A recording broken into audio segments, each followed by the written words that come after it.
حضرت حسن بصری رحمت اللہ علیہ ایک دفعہ بیمار ہو گئے۔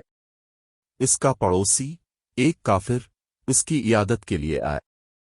اے امام، اس نے چیخ کر کہا، مجھے بدبو آتی ہے۔ امام نے اسے بتایا کہ یہ بیماری کی وجہ سے ہے، لیکن پڑوسی نے اصرار کیا، یہ بیماری کی بو نہیں ہے، یہ بیت الخلا کی بو ہے۔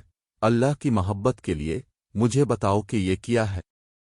اس نے نہیں دیکھا کہ اس کے گھر سے گٹر کا پانی امام کے گھر میں گر رہا ہے۔ جب پڑوسی نے اس پر دباؤ ڈالا تو امام نے آخر میں کہا، کچھ مہینوں سے تمہارا نالا ہماری طرف سے گزر رہا ہے۔ میں نے اسے ٹھیک کرنے کی کوشش کی لیکن کامیابی نہیں ہوئی۔ اس کے پڑوسی نے پوچھا کہ اس نے اسے پہلے کیوں نہیں بتایا، لیکن امام عالی مقام نے کہا، ہو سکتا ہے میں نے تمہیں ناراض کیا ہو۔ کافر اس اخلاقی تطہیر سے اس قدر متاثر ہوا کہ اس پر ایمان لایا گیا، کیونکہ اس نے امام کے اخلاق کو اسلام کی کرن کے طور پر پہچانا۔